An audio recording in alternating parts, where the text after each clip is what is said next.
Cette semaine, à votre bulletin d'information locale et régionale InfoCam, nous parlerons du 12e Printemps des Arts qui aura lieu à Saint-Pascal. Également, nous parlons avec Thierry Houillon de nouveaux fruits à boire préparés et embouteillés dans les locaux du CDBQ à la Pocatière. Il sera question de sécurité agricole avec Claire Lajoie. Également, nous rencontrons l'artiste multidisciplinaire Rénal Desgarrés concernant son livre d'artiste. Et comme mars est le mois de la nutrition, nous rencontrons la nutritionniste Cindy Bossé.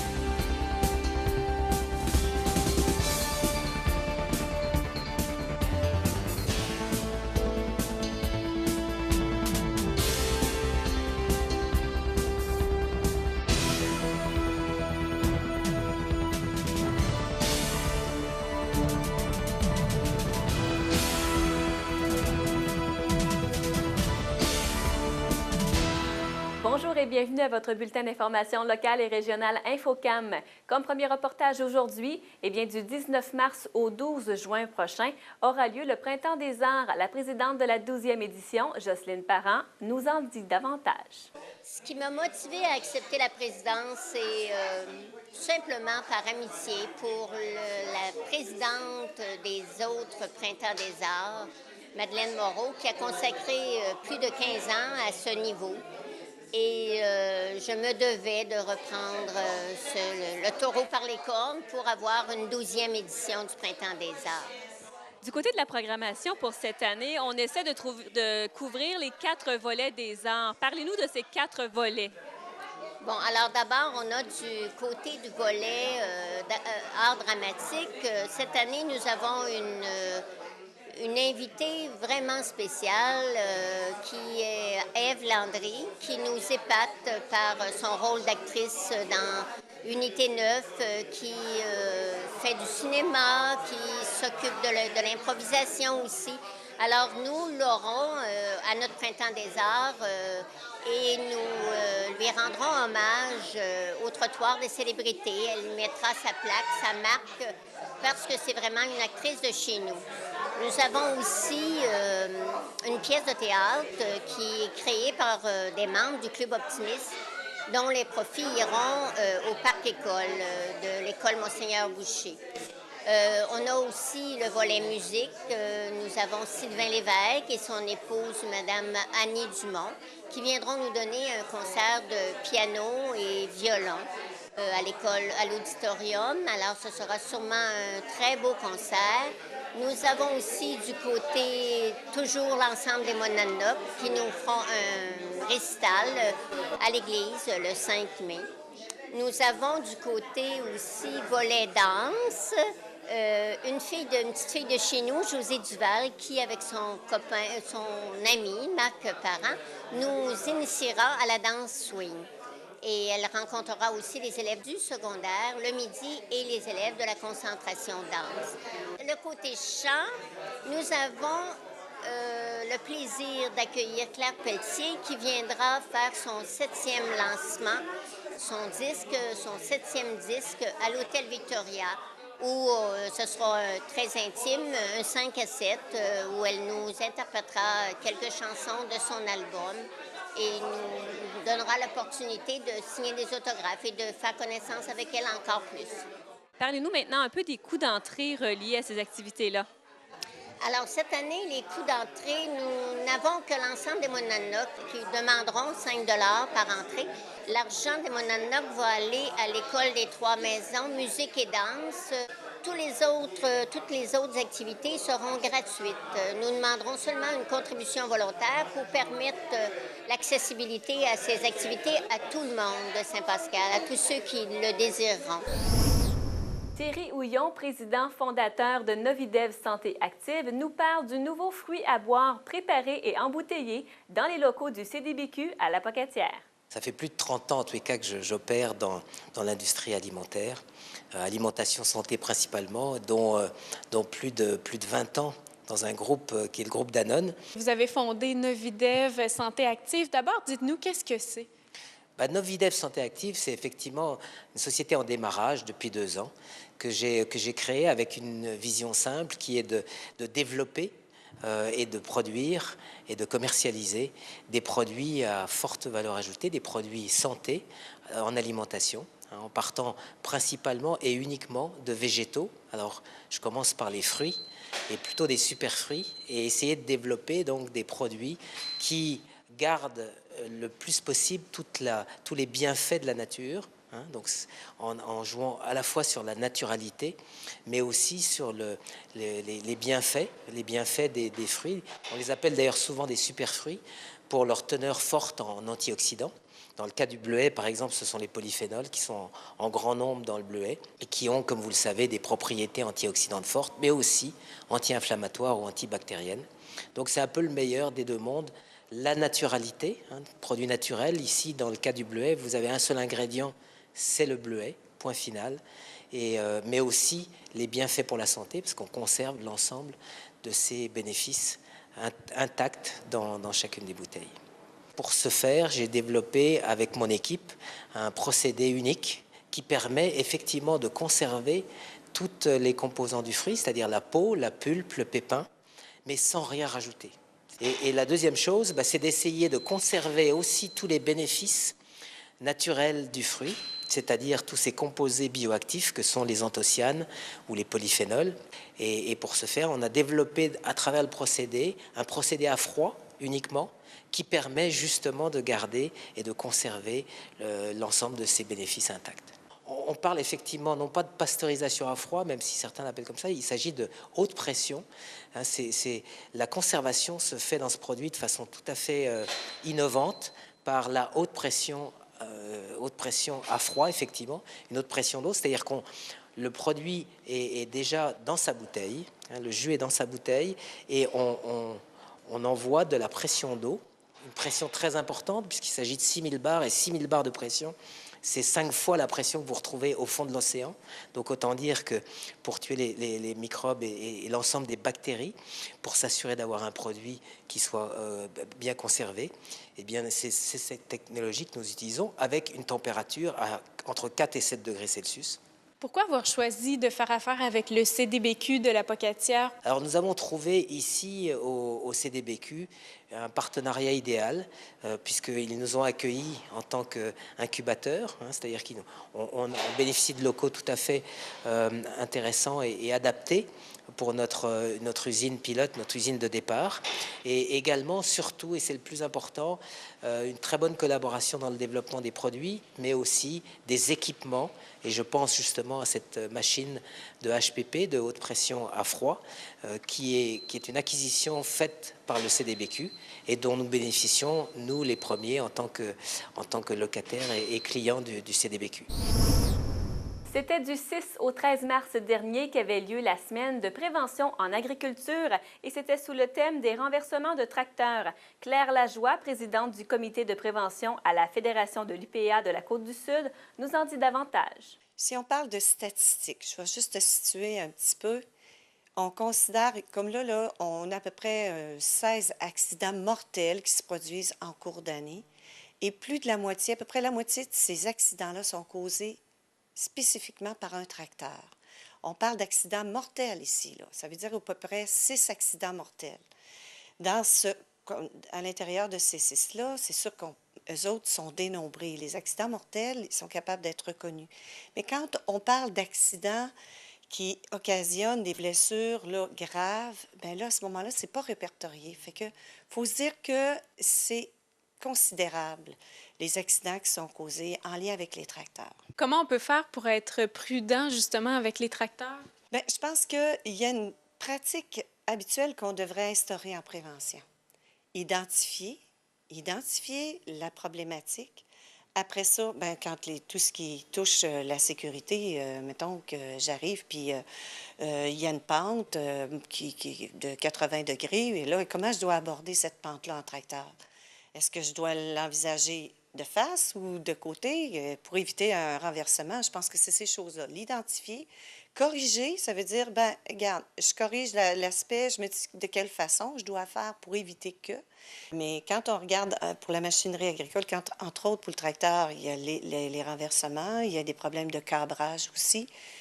Puis aussi, les attelages en arrière. Quand on dit, ben, on met un poids trop fort, trop lourd en arrière et que là, le tracteur s'élève le devant parce qu'il y a un déséquilibre qui se fait.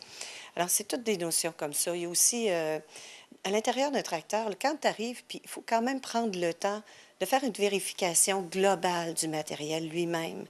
Et quand tu as une mauvaise ventilation, qui fait chaud, après ça, qu'il y a de la poussière, tout ça, bien, ça occasionne des fois des maux de tête, de la fatigue. On parlait d'écrasement, mais on parle aussi d'entraînement de pièces en mouvement. Après ça, les risques, quand je dis les risques de nature ergonomique, on est assis longtemps sur un siège de tracteur. Puis les ateliers qui ont été présentés étaient dans ce but-là, de sensibiliser les producteurs et les jeunes aussi. On discute également de Sécurijour. Ce sera reconduit cette année, Eh bien oui. évidemment. Avec l'année dernière, là, quand on a finalisé notre journée, on avait demandé aux jeunes comment ils avaient trouvé ça. Puis l'appréciation là, était grande. Les jeunes ont dit si il y en a encore un Sécurijour, on va revenir. Alors cette année, on poursuit toujours avec le groupe coopératif Tinaco en collaboration avec eux. On avait touché entre autres à des sujets là, qui touchent la machinerie agricole, mais puis les soins, les soins d'urgence, des affaires comme ça. Mais on va aborder d'autres sujets cette année pour permettre à des jeunes de 8 à 13 ans de se parfaire, de mieux connaître encore, d'approfondir la prévention en agriculture. Fait que ça promet, c'est supposé d'être à l'automne. Une autre activité aussi que je tiens à préciser sur laquelle on travaille présentement, c'est un colloque sur le stress. Le thème, c'est la face cachée du stress. Ça a lieu le 17 avril au club de golf de Saint-Pacôme avec la collaboration de Mme Ursula Klomp, qui est psychothérapeute. Alors, c'est une journée qui promet parce qu'on va non seulement informer, on sait que du stress, hein, tout le monde en vit. Il y a du bon stress, mais du stress, il y a différents stress. Il y a un autre stress qui peut occasionner à long terme des problématiques. Alors, on va aborder ça. Nous avons rencontré le député néo-démocrate de Montmagny, Lillet, Kamouraska, Rivière-du-Loup, François Lapointe, concernant le traitement des eaux usées à Sainte-Anne-de-la-Pocatière, mais également concernant aussi le lancement de la campagne du NPD pour les régions. Dites-nous, quel est le thème qui a été choisi pour cette campagne-là et pourquoi? Le thème, c'est nos régions abandonnées, en référence au slogan de 2011 des conservateurs, qui était spécifique au Québec, hein, qui était le pouvoir aux régions. Alors, ils ont fait la campagne là-dessus. Ils ont eu, visiblement, effectivement, très peu de succès avec ça. Mais ce n'est pas une raison, c'est pas une raison pour tomber systématiquement sur le dos des régions et des milieux ruraux. Et c'est la lecture qu'on fait maintenant depuis presque 2 ans maintenant. La quantité, la portion des décisions, des coupures qui affectent particulièrement les milieux ruraux chez les conservateurs, c'est très inquiétant. On a, par exemple, Développement économique Canada qui ferme des bureaux, qui centralise où? À Montréal. On sait qu'il y a eu une perte, ça a été décrié, par exemple, en Gaspésie, une perte de pouvoir, pouvoir de décision des bureaux régionaux. Pas plus tard que la semaine passée, on a appris que les bureaux satellites de Service Canada sont fermés à Saint-Pamphile. Systématiquement, nous, à tous les quelques mois, on reçoit une baisse de services de 15, de 20, de 30 des services postaux. C'est toujours dans les milieux ruraux, tout le temps, systématiquement.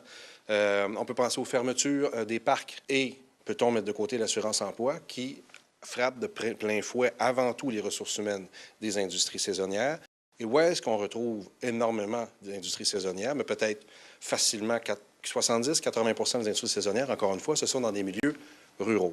Alors, comment peut-on, en 2011, avoir un slogan qui dit « Les régions au pouvoir » pour ensuite prendre autant de décisions qui nuisent aux régions? Et avec cette campagne-là, est-ce qu'il y a des activités qui sont prévues afin de sensibiliser les gens à tout ça? On a lancé la campagne. On invite les gens à aller sur le site Nos régions abandonnées. Ils peuvent contribuer à la campagne. Ils peuvent aller dire avez-vous pensé qu'il y a eu telle coupure à tel endroit? Ils peuvent imprimer aussi tout le visuel pour soutenir la campagne, pour dire écoutez, cessez d'abandonner nos régions. Vous avez donné en début de semaine une conférence de presse à la Pocatière par rapport au traitement des eaux usées. Qu'est-ce que vous y avez annoncé exactement? À Sainte-Anne-de-la-Pocatière, avec M. le maire, M. Lagacé, oui, qui appuyait une motion néo-démocrate qui va être votée bientôt dans moins de 2-3 semaines à Ottawa, qui demande est-ce qu'il y a une étude pour voir comment on pourrait concevoir un fonds dédié pour les systèmes d'assainissement des eaux, mais privés. Actuellement, quand n'importe qui ici met $1 d'essence dans sa voiture, il y a 10 sous qui est envoyé au gouvernement fédéral. Seulement 5 de ces 10 sous-là sont renvoyés au Québec, à la province. Alors, pour les gens qui habitent dans des régions plus densément peuplées, des centres de municipalités, bon, ils reçoivent systématiquement, pas systématiquement, mais souvent, littéralement, de l'aide des 3 paliers de gouvernement, mais à coût de centaines de milliers de dollars, voire de millions de dollars pour maintenir un réseau qui leur permet de traiter leurs eaux usées, puis d'avoir des égouts qui sont fonctionnels, puis qui ne coulent pas de partout, puis qui ne vont pas défaire l'environnement dans lequel les gens vivent. Dès que les gens sont un peu éloignés, un peu plus dans le secteur souvent qui est plus agricole, là, c'est impossible. Il n'y aura jamais de réseau. Là. Parfois, les maisons sont à 950 mètres l'une de l'autre. C'est impensable de passer un réseau qui coûterait 2 millions pour aller connecter 5 personnes. Ça ne se fera jamais. Cependant, on leur impose des normes sur ce qu'ils doivent faire avec leur système d'eau usée privé. Et là, ce qu'on dit, c'est que le défi est tellement grand pour ces gens-là, on va déposer en Chambre une demande pour un vote, pour qu'il y ait une étude, pour voir si effectivement il y a des pistes de solutions comme celle-là. Par exemple, est-ce qu'on pourrait vraiment permettre à beaucoup plus de monde de mettre à niveau leur fosse septique si on leur donnait, mettons, 1,5 cents, du 5 cents, qui en ce moment est gardé à Ottawa, dans les poches du gouvernement conservateur. Mais si, au lieu de ça, on en faisait un fonds dédié pour aider à ce problème-là. Durant l'hiver canadien, la faune n'est jamais bien loin. Certaines espèces hibernent tout l'hiver. D'autres espèces sont plus faciles à repérer. Les animaux actifs peuvent laisser des traces dans la neige. Certains ont de larges pattes, comme des raquettes. Toutes ces espèces se sont très bien adaptées au froid. Alors sortez et découvrez la faune hivernale. Et ce n'est qu'un début. Pour en savoir davantage sur la faune hivernale, allez à ffdp.ca.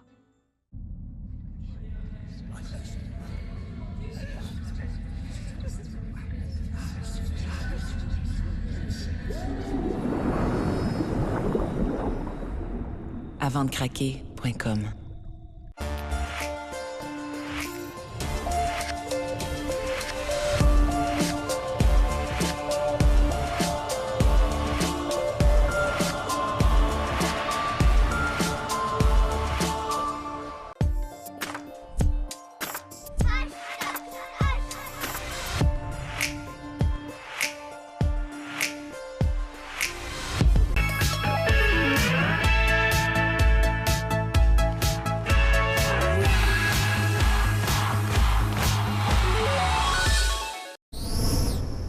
Évidemment, comme mars est le mois de la nutrition, nous avons cru bon d'en parler avec une nutritionniste, Mme Cindy Bossé. Parlez-nous des principaux trucs que les gens devraient savoir avant d'aller à l'épicerie. En fait, si on suit un petit peu aussi au sondage que les diététistes du Canada ont fait, on voit qu'il y a peu de personnes qui planifient leur repas. Donc, on parle de quelque chose comme autour de 30 à 40 de notre clientèle qui ferait sa planification de repas à l'avance.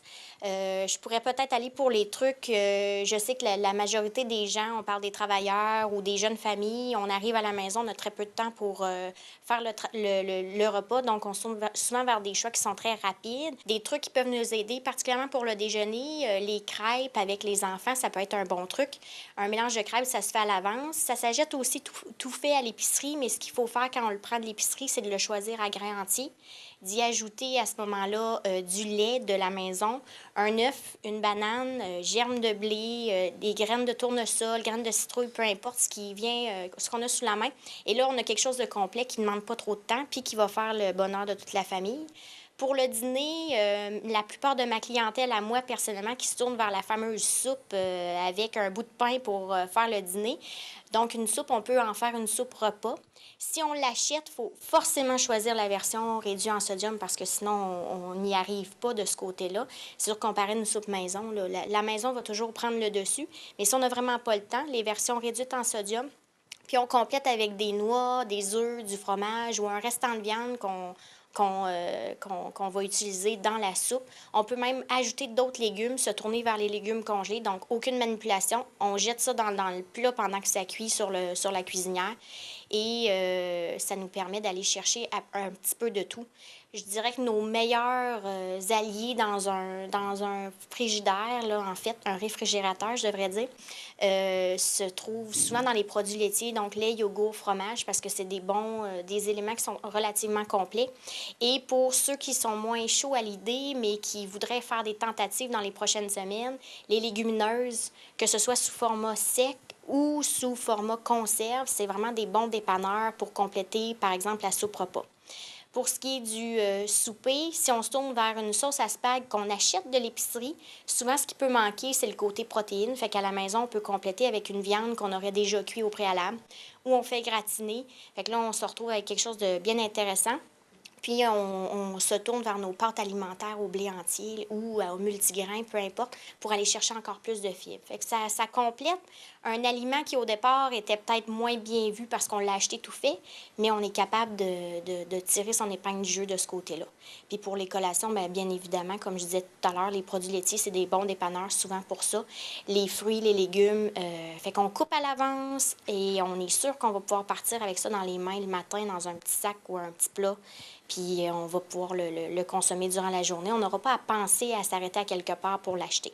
Ceux qui sont sur la route qui auraient besoin d'acheter quelque chose pour la collation, les mélanges du randonneur, mais les versions avec fruits séchés et noix sont plus intéressantes que ceux où on trouve des morceaux de yogourt ou des trucs plus sucrés. Mais souvent, maintenant, les dépanneurs ont des fruits, des légumes frais qui sont déjà prêts à consommer. Donc, c'est des bons trucs de ce côté-là. Certaines personnes pensent que bien manger signifie que ça goûte rien ou que ça goûte pas bon. Qu'est-ce qu'on leur dirait à ces personnes-là? On leur dit ajouter des épices, ajouter des choses, puis allez-y pour les aliments que vous préférez au départ. Donc, souvent, quand j'ai cette réponse-là, donc pas de sel, pas de sucre, pas de gras, bien, pas de goût, c'est tout à fait faux. En fait, c'est que notre bouche, avec les années, on lui apprend à goûter les choses de façon différente parce qu'on lui ajoute plein d'éléments en surplus de l'aliment au départ. Si je pense aux enfants, donc, dès la naissance, leur bouche est exempte de tout goût. Il faut leur donner le goût. Alors, si je prends, par exemple, une tomate, souvent, avec les années, on y ajoute du sel en quantité industrielle parce qu'on l'aime plus ou moins. Fait qu'il faut y aller, je pense, avec les aliments de saison dans ces cas-là. Donc, on réduit graduellement notre sel. On le fait pas tout d'un coup. Ça, c'est sûr que c'est vraiment pas un aidant. Qu'est-ce qu'un livre d'artiste? Eh bien, pour en savoir davantage, nous avons rencontré cette semaine l'artiste pluridisciplinaire, M. Reynald Légaré. D'abord, dites-nous, qu'est-ce qu'un livre d'artiste exactement? Un livre d'artiste, c'est un livre qui n'est pas comme les autres. Hein? C'est pas comme un roman, c'est pas un livre d'art non plus, c'est pas un livre sur l'art. Mais un livre d'artiste, c'est un objet d'art, alors qu'on manipule normalement avec des gants blancs.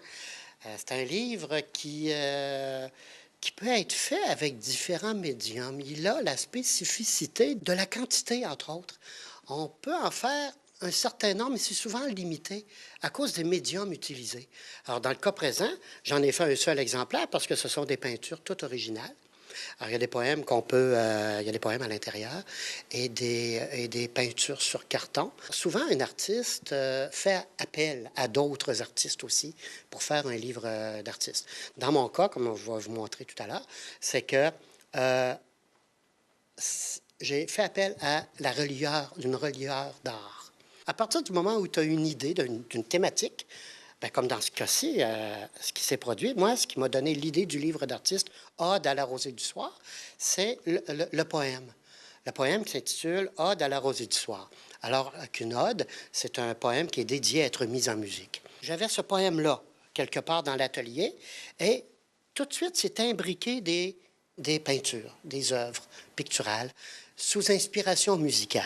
En atelier. Ça prend combien de temps? En fait, j'imagine que ça dépend de chaque artiste, mais vous, ça vous a pris combien de temps pour créer tout l'ensemble? Je te dirais que ça a pris au moins 1 an et demi. À partir du moment où j'avais la thématique de Ode à la rosée du soir, à partir du moment où j'ai fait des centaines d'œuvres picturales à la spatule, il fallait que tout ça se parle, il fallait que tout ça soit cohérent. Alors, puis il fallait faire le montage. Alors, c'est un travail de moine, j'avoue, mais c'est passionnant. On procède simplement en ouvrant tout simplement les pages, en se laissant imprégner par ce qu'on voit. Donc, un poème qui s'intitule Ode à la rosée du soir, évidemment. Et ensuite, ce sont des tableaux. Là, ça ne va pas très bien, par exemple, avec des gants blancs. Je ne prêche pas par l'exemple, là, mais c'est juste pour dire qu'elles ont été faites, ces œuvres-là, toutes en continuité. Elles doivent se parler deux par deux. Et là, on s'en va vers le cœur. Il y a une surprise. Oui, exactement. Est-ce que c'est comme ça pour tous les livres d'artistes ou c'est vous qui avez décidé de faire comme ça? Celui-là, il est spécifique au mien. C'est ça. Moi, j'ai décidé qu'il allait avoir une surprise à la toute fin. Donc, c'est un tableau qui est imbriqué dans un coffret, alors qui vient conclure l'œuvre. Étant donné que ce sont toutes des œuvres originales, vous avez dit que vous ne pouvez pas en faire plus qu'une copie souvent. Donc, il n'y en a pas à vendre, c'est uniquement pour regarder? Bien, écoutez, celui-là sera à vendre, mais à un coût assez intéressant, important. Sauf que j'en ai fait aussi des exemplaires en plus petit format, en 8,5 par 11. Évidemment, ce sont des copies, hein, des œuvres, mais c'est le même contenu. Alors oui, celui-là est à vendre à 150 $ pour les collectionneurs d'œuvres d'art, parfois. La Corporation de développement des ressources de Saint-Germain invite la population à un brunch dans le cadre des activités de financement de la Maison du Rendez-vous. Ça aura lieu le dimanche 24 mars prochain à compter de midi. Ce sera à la salle municipale de Saint-Germain-de-Kamouraska. Pour les adultes, le prix est de 10 $. Pour les enfants de 6 à 10 ans, c'est 5 $ et c'est gratuit pour les enfants de 5 ans et moins. Pour réservation, contactez Michel Brochu au 88 492 98 96 ou encore Louise Rémillard au 88 492 96 69. Le Cégep La Pocatière et l'ITA Campus La Pocatière s'associent pour une 3e année afin de célébrer la grande Franco-fête qui se tiendra cette année du 20 au 29 mars sous le thème « Pour la volonté et le plaisir de vivre en français ». Du côté de la Ligue de hockey Côte-Sud, le Placoteux, 2 matchs étaient disputés en fin de semaine dernière pour débuter la grande finale. Tout d'abord, le 95 de Saint-Jean-Port-Joli recevait le Plastique Mort de Saint-Damien vendredi dernier à 21 h. Et c'est l'équipe locale qui a remporté la partie au compte de 6-3. Le deuxième match de cette série 4-7 avait lieu dimanche du côté de Saint-Damien et c'est encore une fois Saint-Jean-Port-Joli qui l'a emporté, mais cette fois au compte de 5-4. Le prochain match de cette série finale aura lieu vendredi prochain à compter de 21 h du côté de Saint-Jean-Port-Joli. Voilà qui termine votre bulletin d'information locale et régionale InfoCam. Merci d'avoir été là. Pour plus d'informations, des suggestions ou des commentaires, visitez notre site au www.tvck.org.